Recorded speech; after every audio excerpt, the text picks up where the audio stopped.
மூன்று பேருடைய உயிர் எப்போதும் பறிக்கப்பட்டுவிடும் என்ற அவசரத்திலே நாம் கூடியிருக்கின்றோம். அதனால் நான் உரையின் இறுதியிலே சொல்ல வேண்டியதை கூட அவசரத்திலே முதலிலே சொல்ல விரும்புகின்றேன். நாம் நாளைக்கு பார்த்துக் கொள்ளலாம், பின்னால் பார்த்துக் கொள்ளலாம், என்ன அவசரம் என்ற வார்த்தைகள் நம் இடத்திலே தாராளமாக இருக்கும். ஆனால் இன்றைக்கு இருக்கின்ற பரபரப்பான உலக நிகழ்வுகளிலே அரசியல் நம்மை ஆளுகின்ற மத்திய அரசு செய்கின்ற சூழ்ச்சிகளிலே தந்திரங்களிலே நாம் ஏமாந்து கொண்டே இருப்போம். அதனால் அவசரம் அவசரம். காரணம், 10 நாட்களுக்கு முன்பு வரைக்கும் அத்தனை பேரும் எந்த கூட்டங்களை நடத்தி கொண்டிருந்தோம்? ராஜபக்சேவை போர் குற்றவாளி ஆக்கி என்ற கூட்டங்களை நடத்தி கொண்டிருந்தோம். இந்த 10 நாட்களாக அதை பேச முடியவில்லை. நாம் 3 தமிழர்களை காக்க வேண்டிய கட்டத்துக்கு வந்துவிட்டோம். இது மத்திய அரசின் சூழ்ச்சியாக கூட இருக்கும். ராஜபக்சேவை காப்பாற்றுவதற்கு 3 தமிழர்களை 20 ஆண்டு காலமாக வைத்துவிட்டு இப்போது தூக்கிலே போட வேண்டும் என்று உச்ச நீதிமன்றத்துக்கு இந்த வழக்கு போனால் நிச்சயம் 3 தமிழர்களும் காப்பாற்றப்படுவார்கள். நியாயம் அந்த 3 பேரும் பக்கம் இருக்கின்றது. ஏராளமான வழக்குகள், சாட்சிகள் இருக்கின்றது. 2 ஆண்டு காலம் தாமதமான கருணை மனுவை எடுத்துக்கொண்டதற்கே உச்ச நீதிமன்றம் தூக்கு தண்டனையை ரத்து செய்த வரலாறு பஞ்சாபிலும் தமிழ்நாட்டிலும் ஏராளமாக இருந்து கொண்டிருக்கின்றது. இப்படிப்பட்ட சூழ்நிலை மத்திய அரசு நம்மை வஞ்சகத்தாலேயே தமிழ்நாட்டு மக்களை ஏமாற்றிக் கொண்டிருக்கின்றது. தமிழ்நாட்டு மக்கள் நாம் ஏமாந்து கொண்டிருக்கின்றோம். பேரறிவாளன், சாந்தன், முருகன் 3 பேரும் ஏதோ வேதனையிலே தூக்கு அறிவிக்கப்பட்டு விட்டது என்று அவர்கள் துடித்துக் கொண்டிருப்பார்கள் என்று நாம் நினைத்து நாம் அவர்களுக்கு கருணை காட்ட வேண்டாம். நம்மை விட இப்போது துடித்துக் கொண்டிருப்பவர்கள் நாம் தானே தவிர அந்த 3 பேரும் அல்ல. பேரறிவாளன் மகிழ்வோடு இருக்கின்றான். தூக்கு அறிவிக்கப்பட்ட காலத்திலிருந்து அதற்கு பின்னால் பேரறிவாளன் சிறையில் 20 ஆண்டு காலம், 20 வயதிலே அந்த சின்னஞ்சிறு சிறுவன் எங்களோடு திராவிட கழகத்திலே பணியாற்றியவர். அவருடைய தந்தை திராவிட கழகத்திலே ஒரு போர் படையை பயிற்சி கொடுத்து நடத்தியவர். அப்படிப்பட்ட பேரறிவாளன் சிறையிலே போய் பார்த்தால் நாம் வருத்தத்தோடு அமர்ந்திருக்கின்றோம். அவன் சிரித்துக் கொண்டு என்னென்ன கவலையோடு இருக்கின்றீர்கள் என்று நம் தோளை தட்டி பார்க்கின்றான். அதற்கு பின்னால் அங்கே இசையை கற்றிருக்கின்றான். அதற்கு பின்னால் பல பட்டங்களை கல்வியை பெற்று சிறையில் இருக்கின்ற சிறைவாசிகளுக்கெல்லாம் ஆசிரியராக பணியாற்றிக் கொண்டிருக்கின்றார் வேலூர் சிறையிலே. கடந்த 10 நாட்களுக்கு முன்னால் நாங்கள் சென்று பார்க்க போகின்றோம். பேரறிவாளன் எங்களை பார்ப்பதற்கு ஓடோடி வருகின்றான். அதற்கு பின்னால் 10-20 சிறைவாசிகள் வருகின்றார்கள். அண்ணா, இன்றைக்கு வகுப்பு விளையாட்டு கேட்கின்றார்கள். எங்களுடைய அண்ணனெல்லாம் வந்திருக்கின்றார்கள், ஆகவே நாளைக்கு வகுப்பு வைத்துக் கொள்ளலாம் என்று சொல்லி அனுப்புகின்றார். என்ன வகுப்பு என்று கேட்டால் இசை வகுப்பு நடத்தி கொண்டிருக்கின்றார்கள். தோழர்களே, சிறைச்சாலையிலே நன்னடத்தையை கேட்பார்கள். ஒரு சிறைவாசியை 7 ஆண்டுகள் இருந்தாலே போதும் என்ற நிலையிலே கடந்த காலங்களிலே 7 ஆண்டுகளிலேயே ஆயுள் சிறைவாசிகள் ஆயுள் தண்டனை பெற்றவர்கள் 7 ஆண்டுகளிலே நன்னடத்தையின் பேரிலே விடுதலை செய்யப்பட்டுக் கொண்டிருந்தார்கள். பாழாய் போன ஒரு உயிர், ஒரே ஒரு உயிர். சொல்லுவா நம்ம இடத்துல பாப்பா சொல்லுவா, என்ன சொன்னா, ஒத்த பாப்பா சமயம் தெரியலாமா பாதுகாப்பு சொல்லி வச்சிருக்கான். ஏன்னா தனியா வந்தா நாம தனியா பாப்பா வந்தா அடிச்சிருவாங்க உதப்பாங்க. அதனால நமக்கே சொல்லி தப்பிச்சுட்டான். ஒத்த பாப்பா சகயம் தெரியலன்னா நாம வெளியே போயிடுவோம் ஆளை பார்த்து. அந்த மாதிரி இந்த தமிழ் இனத்துக்கு ஒத்த பாப்பா சுப்பிரமணிய சாமி. நல்ல வாய்ப்பு ஹைகோர்ட்ல வந்தது. வக்கீல்கள் செய்த பெரிய தவறு விட்டு விட்டார்கள்.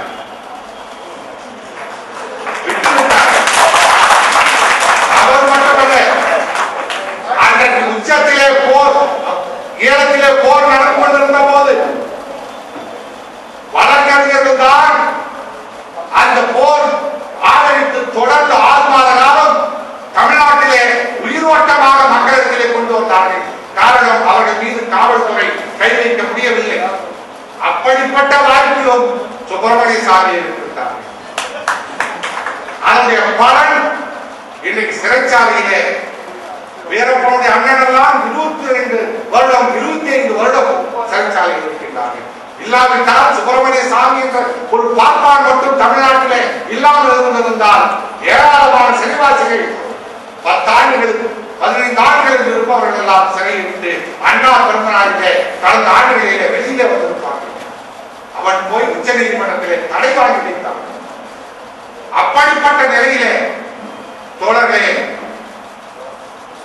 அங்கே பேரறிவார் மகிழ்வோடு இருக்கின்றார். வருத்தப்படவில்லை. தூக்கை தான் சாக போகின்றோம் என்று வருத்தம் கொஞ்சம் கூட அவனுக்கு வரவில்லை. அவன் சொன்னான், அண்ணா நாங்கள் சாகரத்தை பற்றி கவலைப்படவில்லை. எப்படியாவது தமிழ் மக்களிடத்தில் போராடி எடுத்து சொல்லி திரட்டி ஒன்று திரட்டி போராடுங்கள். காரணம், என்னுடைய வழக்கு வெற்றி பெற வேண்டும் என்பதுதான் அவனுடைய ஆசை. அவனை உயிரை காக்க வேண்டும் என்கின்ற ஆசை அவனுக்கு இல்லை. ஒரு பேட்டரி செல் வாங்கி கொடுத்தார் என்பதற்காக தூக்கு. என்ன நீதி இது? நீதிமன்றமா? நம் நாட்டில் இருப்பது நீதியா? பெரியார் தான் சொன்னார். பெரியார் உச்ச நீதிமன்றத்திலே தன் மீது நீதிமன்ற வழக்கு, அவமதிப்பு வழக்கு, அந்த நீதி மலையப்படுகின்ற ஒரு தாழ்த்தப்பட்டவர் கருத்துக்காக பெரியார் பேசினார் என்று அவர் மீது வழக்கு போட்டார்கள் உச்ச உயர் நீதிமன்றத்திலே. அந்த உயர் நீதிமன்றத்திலே வரலாற்றிலே சிறப்பான வாக்குமூலம் ஐயா அவர்கள் கொடுத்தது. நீதிமன்றத்திலே போய் உச்ச நீதிமன்றத்திலே பேசுகின்றார். கடைசியாக கேட்கின்றார்கள், நீங்கள் ஏதாவது சொல்ல விரும்புகிறீர்களா என்று கேட்கின்ற போது பெரியார் சொல்லுகின்றார், இந்த நாட்டிலே நான் என்ன நீதியை எதிர்பார்க்க முடியும்? நீதிபதியை பார்த்து சொல்றாரு, நீதிபதி நீ ஒரு பார்ப்பான், இந்த வழக்கை நடத்துகின்ற அரசு வழக்கறிஞர் ஒரு பார்ப்பான், இவரிடத்தில் என் மீது வழக்கு தொடுத்தவர் ஒரு பார்ப்பான், இந்த அன்றைக்கு இருந்த ராஜாஜி அவர் ஒரு பார்ப்பான், ஒரு புலிகள் அதாவது பார்ப்பனர்கள் வாழ்கின்ற நாடு, ஆளுகின்ற காடு, ஒரு கரும்புலிகள் வாழ்கின்ற காடு என்று சொன்னார்கள். ஆனால் இன்றைக்கு அது ஒரு ஈழத் தமிழர்கள் மத்தியிலும் தமிழ்நாட்டு மத்தியிலும் இன்றைக்கு மாறி இருக்கின்றது. நாம் பெரும் மகிழ்ச்சியில் இருக்கின்றோம். ஆனால் அன்றைக்கு ஐயா அவர்கள் உயர் நீதிமன்றத்திலே பேசுகின்ற போது வாக்குமூலம் சொல்லுகின்றார்கள், உங்க இடத்திலே நான் என்ன நியாயம் எதிர்பார்க்க முடியும்? சொல்லிவிட்டு சொல்லுகின்றார், உங்களுக்கு இந்த ராமசாமியை எவ்வளவு தண்டித்தால் உங்களுக்கு மகிழ்ச்சி ஏற்படுமோ அவ்வளவு தண்டனை கொடுங்கள் என்று ஒரு தலைவர் சொன்னார். உலக வரலாற்றிலே எந்த தலைவரும் என்று சொன்னது நம்ம தமிழக வரலாற்றில் பார்த்துக்கிறோம். சட்டத்தை எரிக்கிறது போயிட்டு அங்க நான் பேப்பர் தான் எரிச்ச பின்வாங்கின தலைவர்கள் தான் இருக்கிறாங்க, செய்யவே சொல்ற தலைவர்கள் தான் இருக்கிறாங்க. ஆனால் ஐயா ஒப்புதல் வாக்குமூலம் கொடுத்தார். காரணம், எடுத்துக்கொண்ட கருத்து நியாயமானது என்பதற்காக அப்போது சொன்னார், வெளியிலே வந்து சொன்னார், இந்த உயர் நீதிமன்றம் தண்டிக்கின்றது, அடுத்து உச்ச நீதிமன்றம் தண்டிக்கலாம், நான் அதை ஏற்றுக்கொள்கிறேன் சொன்னால் ஏதோ நீதிமன்றம் நீதி வழங்கிவிட்டது என்று ஏற்றுக்கொண்டேன் அல்ல, அதுக்கு மேல ஒண்ணு இல்லை, அதனால ஏற்றுக்கிட்டேன். உச்ச நீதிமன்றத்துக்கு மேல ஒண்ணு கிடையாது, அதனால ஏற்றுக்கிட்டேன். இன்னைக்கு பார்க்கிறவங்க நீதி எப்படி? அமிதாப் பச்சன் நடித்த ஒரு திரைப்படம் ஆசை என்ற ஒரு திரைப்படம், அதிலே இடஒதுக்கீடு கேவலப்படுறான், கிண்டல் பண்றான். இடஒதுக்கீடு தப்பு. இடஒதுக்கீடுனா இன்றைக்கு தாழ்த்தப்பட்டவர்கள் பிற்படுத்தப்பட்டவர்கள் ஒட்டுமொத்தமா இடஒதுக்கீடு கம்யூனல் நீதித்துவம் என்பதை தவறு என்று கேவலப்படுத்துறார். அதை மாயாவதி அரசு தடை செய்கின்றது, ஆந்திர அரசு தடை செய்கின்றது. உடனே படத்துக்கார உச்ச நீதிமன்றத்துக்கு போறான். உச்ச நீதிமன்றம் எனக்கு தடை நீக்கிடுச்சு. அதுக்கு என்ன காரணம் சொல்லியிருக்காங்க தெரியுமா? இந்த இடஒதுக்கீடு என்பது விவாதத்துக்குரியதுதான், மக்களிடத்தில் விவாதம் வைக்க வேண்டியதுதான். அதற்கான திரைப்படத்தில் காட்டியிருக்காங்க. என்ன தப்பு பாத்தீங்களா? யாருக்காக உச்ச நீதிமன்றம்? காரணம், அந்த உச்ச நீதிமன்றத்தில் 80% பார்ப்பனர்கள் எப்படி இடஒதுக்கீடு ஒத்துக்குவாங்க? எப்படி ஒத்துக்குவாங்க? மண்டல் கமிஷன் அறிக்கையை அமல்படுத்து என்று வந்து விபி சிங் வந்தபோது பிஜேபி அத்வானி அதை எதிர்த்து நேரா எதிர்த்தா மக்கள் புரிஞ்சுக்குவாங்கன்னு ராமர் அயோத்தி ஆதரவு தொடங்கினார். அப்போ உச்ச நீதிமன்றத்தில் வழக்கு.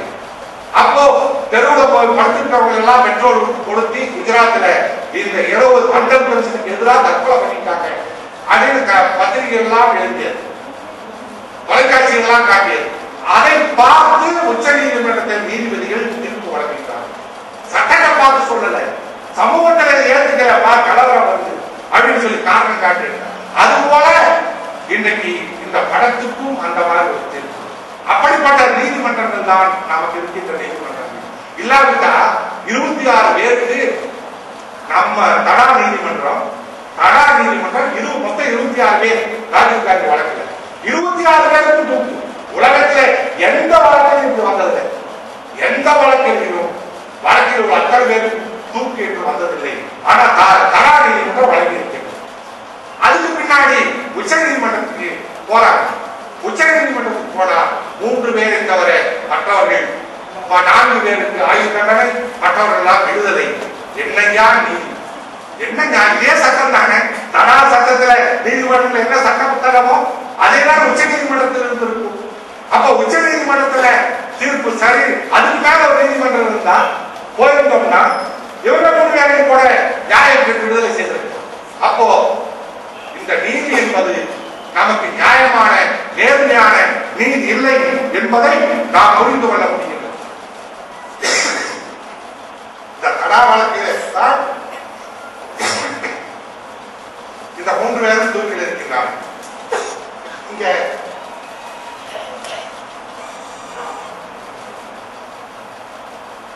வேற விவாதம் ஒரு பேட்டரி வாங்கி கொடுத்தாங்க. பல வழக்குகள் இப்படிதான். தடா வழக்குல நாங்க 3 வருஷம் இருந்தோம். 3 வருஷம் கழிச்சு எங்க அம்மா இருந்த போது கூட பார்க்க விடாம, பரோடு விடாம, வெயில் இல்லாம 3 வருஷம் வச்சிருந்து 3 வருஷம் கழிச்சு நிரபராதி கண்டு. அப்ப 3 வருஷம் இருந்தது யார கேட்கறது? நியாயம். அந்த மாதிரி அந்த வழக்குல பாத்தீங்கன்னா அன்னைக்கு வரும்போது அந்த வழக்குகளை படிக்கிறோம். பஞ்சாப்ல ஒரு தீவிரவாதியை பிடிக்கிறாங்க. தீவிரவாதி அவங்க சொல்ற வார்த்தை பிடிக்கிறாங்க. பிடிச்சா அதுக்கு பின்னாடி இன்னொருத்தர் யார பிடிக்கிறாங்க தெரியுங்களா? ஒரு டீ கடையில போய் அவர் பைக்ல போய் நின்று டீ கேட்டுக்கிறாரு. அந்த டீ போட்டவரு இறங்கி வந்து டீ கொடுக்கல. இடையில ஒரு சின்ன பையன் 12 வயசு பையன் நடந்து போயிருக்கான். அந்த பையனை கூப்பிட்டு தம்பி இந்த டீ வாங்கி கொடுத்துருவாரு. அந்த பையன் டீயை வாங்கி கொடுத்துருக்கான். அந்த பையனுக்கு தடா. பஞ்சாப் வழக்குல அந்த பையனுக்கு தடா. ஒரு தீவிரவாதி டீ வாங்கி கொடுத்தான். இதுதான் இன்னைக்கு இருக்கக்கூடிய தடா சட்டம். இப்படித்தான் ஏன் நம்ம வழக்கு இப்போ பிரிட்டோ சொன்னாரு ராணுவத்தை தடுத்ததுனால தான் ஒத்துக்கிறோம், தடுத்தோம், போராடினோம். அந்த அளவுக்கு உச்சத்துல போய் போராடி பார்த்தோம். ஆனா அவ்வளவு தேசிய பாதுகாப்பு சட்டம் வந்தது, சீமான் மீது வந்தது. ஆனாலும் வேதனை இருக்கின்றது. இன்னும் போராடி இருக்கலாமே என்ற வேதனையோடு தான் அந்த போராட்டத்தை நாம் ஒத்துக்கொண்டிருக்கின்றோம். இன்னும் 10 போயிட்டதே, இன்னும் போராடி இருக்க வேண்டும். அந்த போராட்டத்துல எங்களெல்லாம் முடிச்சு வேட்டை ஏறிட்டாங்க. அங்க நின்னவன் யாரோ ஒருத்தர் நெத்தில பட்டம் போட்டிருக்கிறார். சொம்போல அவரு உடனே பிடிச்சி எஸ்பி பிடிச்சு போட்டு வேலை ஏற்றுறாரு. அந்த பையன் உள்ள ஏறிட்டு என்னங்க என்ன நடக்குது, எதுக்கு நாங்க என்ன பண்றோம் அதெல்லாம் பேசிக்கலாம். கீழே உட்கார்ந்து வந்து அவங்க இல்ல உட்கார் கீழே படுத்து. ஏன்னா ராணுவம் வந்து ராணுவ வீரர்கள் 100 கணக்கில் பண்ணிட்டான்.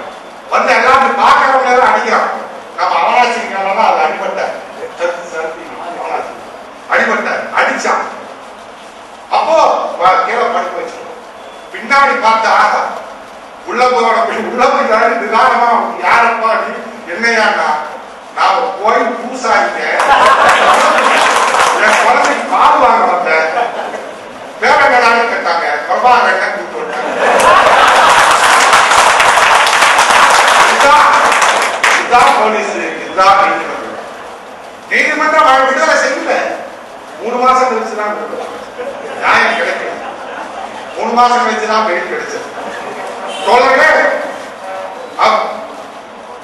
ஒரு தூக்கு தண்டனை என்பது நாம இவன் 20 வருடம் இருக்காங்க 20 வருடம் எந்த ஆயுள் தண்டனை கைது 20 வருஷம் இருக்கிறது அதுவே அதிகம் ஆயுள் தண்டனை 1000 ரூபாய் இருக்கிறது தான் ஆனா எந்த மாநிலத்திலும் எந்த நாட்டிலும் அப்படி வைக்கிறது இல்லை 7 வருஷத்துலயே கூட கர்நாடகா கேரளாவில 8 வருஷம் 9 வருஷத்துல விடுதலை பண்ணிட்டு இருக்கிறாங்க ஆனா 20 வருஷம் சிறையில் இருந்தாச்சு 20 வருஷத்துல 10 வருஷத்துக்கு மேல தூக்கு தண்டனை கைதியா இருக்கிறாங்க 10 வருஷம் தூக்கு தண்டனை கைதியா அவர்கள் இருந்தாங்கன்னா அவருடைய மனநிலை எப்படி ஒவ்வொரு நாளும் செத்துக்கிட்டு இருப்பாங்க ஏன்னா எப்ப வருமோ எப்ப உத்தரவு வருமோ செத்துக்கிட்டு இருப்பாங்க நான் நேர்ல பார்த்துருக்கிறேன் விசாவில் 1975 கோவை சிறையில் விசால அடைச்சிருக்கோம் விசா பிளாக்ல சீமானெல்லாம் இருந்த பாபுசி பார்க் பிளாக்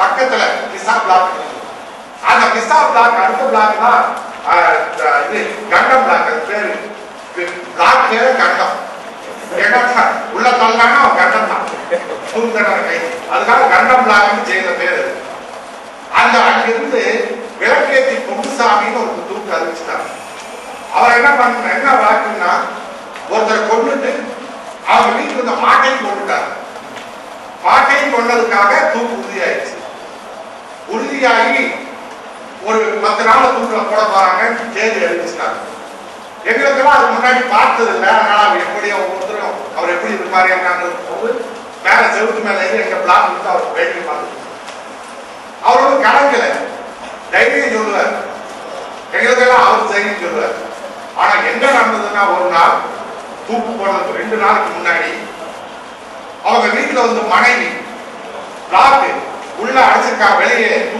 தேடி அறிவிச்சுக்கிறேன் வெளியே விட மாட்டாங்க அந்த திண்டு கீழே அவங்க குடும்பம் பொன்னுசாமிய மனைவி குழந்தைகள் அம்மா அப்பா எல்லாம் நிற்கிறாங்க கீழே பூரா திவசம் பண்ண என்னென்ன வைப்பாங்களோ அந்த திவசத்துக்கு வைப்பாங்க அந்த அதெல்லாம் வச்சு பூசை பண்ணி கொடுத்தாங்க அவர் உள்ள நிக்கிறாரு கீழே பூசை பண்ணி கொடுத்தாங்க என்னன்னு கேட்டோம் செத்த பின்னாடி உறவினர் இடத்துல உடலை கொடுத்துருவாங்க இவங்களை கேட்டிருக்காங்க செத்த பின்னாடி உடல் எடுத்துட்டு போறீங்களான்னு இல்ல எங்களுக்கு வசதி இல்லை இங்கேயே புதைச்சிருக்கேன்னு அவங்க மனைவி சொல்லியிருக்காங்க இங்கேயே புதைச்சிருவாங்கிறதுனால அவர் உயிரோடு இருக்கும் போதே திவசம் கொடுமை அங்கதான் பார்க்க முடியும் அந்த கொடுமையை பார்க்க முடியுது அதுக்கு அது வரைக்கும் அந்த தைரியமா இருந்த அந்த பொன்னுசாமி அங்கே தூக்கில் ஏற்றும் போது வந்து மருத்துவர்கள் எல்லாம் சோதனை பண்ணுவாங்க ஏன்னா உயிரோட தான் தூக்குல போடணும்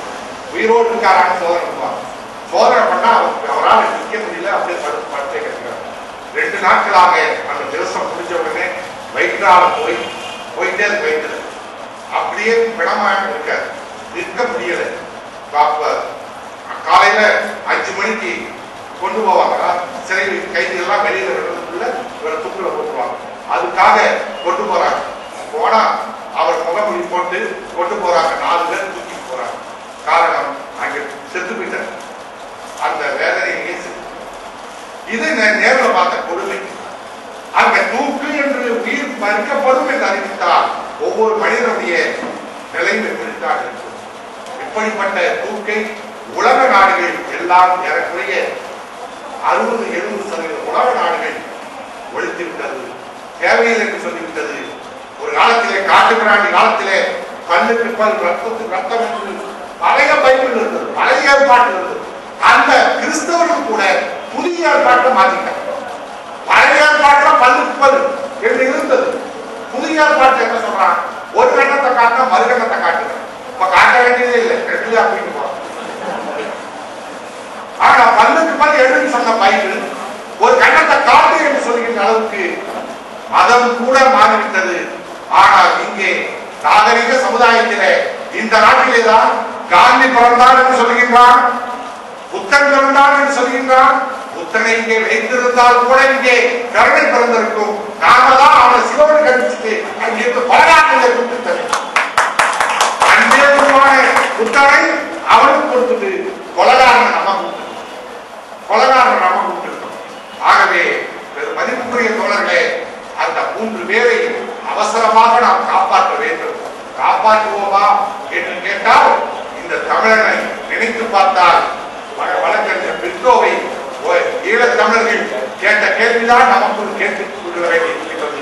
இவ்வளவு பின்னாடி 1 லட்சம் பேரை கொன்றுவிட்டு 3 லட்சம் பேரை முன்வைத்து அழைத்துவிட்டு ஐநா மன்றத்திலே 3 பேர் வந்து 3 பேர் கொண்ட குழு வந்து அது போர் குற்றம் புரிந்தவர் என்று அடையாளப்படுத்தப்பட்ட பின்னாலும் கூட சேனல் போர் காட்டி உலக நாடுகள் எல்லாம் ராஜபக்சேவை கண்டித்த பின்னாலும் கூட இந்தியா அந்த சிங்கள ஜனாதிபதிகளை பாராளுமன்றத்திற்கு அழைத்து வருகிறது சொன்னால், தமிழ்நாடு அதையும் பார்த்துக் கொண்டிருக்கிறது சொன்னால், அந்த மக்களை கொன்று குவித்த அதே சிங்கள ராணுவம் மீண்டும் குன்னூருக்கு வெளிக்கருக்கு வந்து பயிற்சி தருகின்றார்கள்.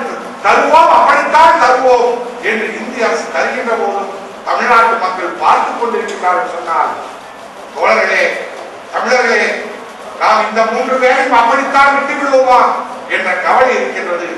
ஆனால் கடந்த காலத்தில் தவறு செய்துவிட்டோம். 2009 தவறு செய்துவிட்டோம். நல்ல வாய்ப்பாக இன்றைக்கு முதலமைச்சர் நமக்கு வாய்ப்பாக அமைந்திருக்கின்றார். பழைய முதலமைச்சர் இருந்தாலும் கூட இப்படி நடக்குமா என்று சொல்லி இருக்க முடியாது. இந்த முதலமைச்சர் கிடைத்த வாய்ப்பு நாம் கேட்டுக்கொள்கின்றேன்.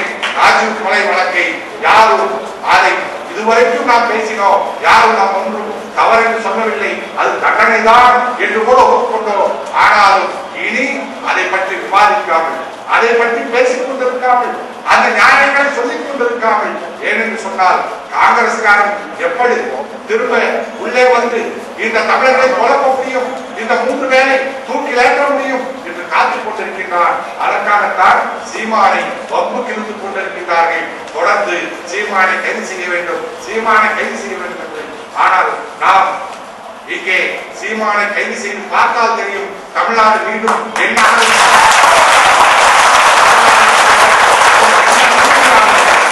யாரை பற்றி சீண்டினாலும் நாம் பொறுமை காக்க வேண்டும். காரணம் 3 பேர் உயிரை காப்பதுதான்.